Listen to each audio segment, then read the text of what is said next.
Before I get into the video, I want to share with you the most heinous part of what I'm going to talk about in this video so you get the gist up front, and that I ask you that you share this video and let people know exactly what's going on. This is the data that Blizzard is forcing BlizzCon attendants to share with unknown parties. Are you ready? Here we go. First name, last name, precise location as determined by GPS, Wi-Fi, and other means. How often the app is used. What content is viewed using the app. Which ads are clicked. What purchases are made and not made. A user's personal advertising identifier. IP address, operating system, device make and model, billing address, credit card number, security code, mailing address, phone number, email address, among many others. Access shares all of this information with a laundry list of advertisers, marketers, and unknown quote clients and third-party services, including but not limited to Google, DoubleClick ads, Facebook, basically whoever else the company feels like deserves this personal information. Now that you know the TLDR, share this video and let's get into the long form. Yes, the do you not have phones meme just got a little bit worse as Blizzard is now requiring attendees of 2019's BlizzCon to install what appears to be spyware on their phones. So to get into BlizzCon, you will be required to download an app, which we're going to look at, which has insane levels of nosiness, spyware levels of nosiness. And they quietly, after fan outrage, said, well, you could maybe go to the help desk to get in afterwards. What happened to just letting people print their tickets? Why do I have to install some app that's going to track location? We're going to take a look at everything that Blizzard is requiring of their BlizzCon attendees, which, by the way, their first day of sales already have sold out. They launched their sale today for BlizzCon. I don't know why anyone would go unless out of just tradition, which I will respect. But nowadays, you know, basically most conventions are dying off because you can just stream them online and stay at home and get them for free. Or in BlizzCon's case, you can pay for it if you really want to. I don't know why anyone would do that. Maybe exclusively games will for reporting reasons. But the first wave of BlizzCon tickets have sold out. The second wave will go on sale May 8th at 7 p.m. Pacific. So people were sending me a story about the insane level of spyware that's on this Axe mobile app that you need to get into the show. You will be required to download a spyware app with full phone permission that is known for selling its data in order to enter BlizzCon this year. Step 5, you'll need the Access, maybe that's what that is, Access mobile app to get into the show. To pick up your badge at registration this year, you'll need to download the Access mobile app.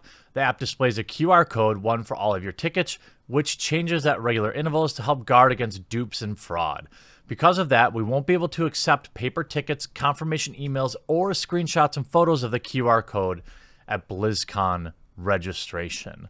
And thanks to the Blizzard subreddit, here's just a little bit of the permissions that this app will require.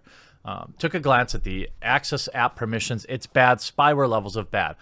Contacts. Read your contacts. Find your location. Find your appropriate location using GPS. Use your camera. Take pictures and photos. Wi-Fi connection. View Wi-Fi connections. Other. Receive data from internet. View network connections. Pair with Bluetooth devices. Full network access. Prevent device from sleeping while network connections. Read battery statistics. Pair with Bluetooth settings, full network access run at startup, control vibration, prevent device from sleeping, modify system settings. They go on to say, wow. And Death Coil posted this. So Bluetooth permissions are going to be used to track you as you walk around the event. There will be Bluetooth beacons hidden in places, and your phones will detect them, and the app will know where in the venue you are located, even if your GPS is off. The same goes for Wi-Fi connections at key locations of the venue. This is fairly common for medium to large venues. It gives the venue information on what's popular, how long people stayed in various, etc. But just because it's common doesn't mean this type of tracking is, quote, okay, especially when that information is given out to companies that aren't even hosting. Most people have no idea this happens, nor how common it is. The adjust system settings permissions allows it to do things like turn on your GPS, turn off on your Wi-Fi, turn on your Bluetooth, run at startup, ensures it's in the background services and will be running at all times, which can be used for tracking. Full network access allows the app to send all of the tracking information out to the internet, including a list of everyone, of your contacts, your location history since the app was installed, the history of what Wi-Fi networks were in range when the app was installed, the history of your Bluetooth beacons placed around the event, walked in range of. It can take pictures, photos, which give access to all the photos on your phone, which is great for data harvesting based on metadata from pictures, time, day, location. Full network access permission is listed twice, which is odd. Additionally, you don't need receive data from the internet when you have full network access. Edit 2, Blizzard, what's going on here? All the ticket apps, you chose the worst one with the most tracking. Edit 3, Blue Post here says that you can use the solutions desk if something is preventing you from using the app. I suggest using the solutions desk. Edit 4, I did some searching around and found numerous articles about what the app takes and who it sends it to. In short, it's the most thorough write-up I found in 30 minutes of searching. States the app scrapes a ton of data from your phone, including your first and last name, precise location, determined by GPS, Wi-Fi, or other means, how often the app is used, what content is viewed using the apps, which ads are clicked, what purchases are made, a user's personal advertising identifier, IP address, operating system, device, make, model, billing address, credit card number, security code, mailing address, billing, phone number, email, and address. Do not install this app. Wow. Wow.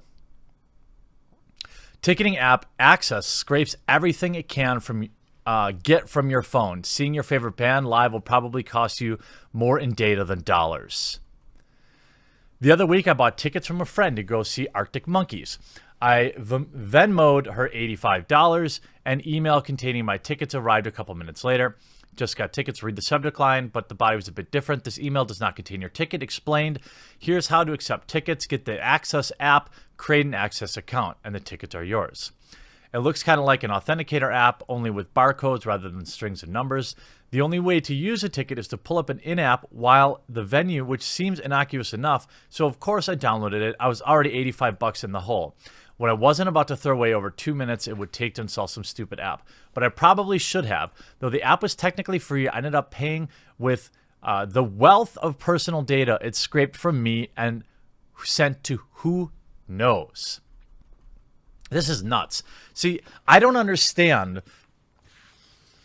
Look, I get that tickets are faked, and there are tools out there to help that. If you're Blizzard, why not use your existing Blizzard authenticator, by the way?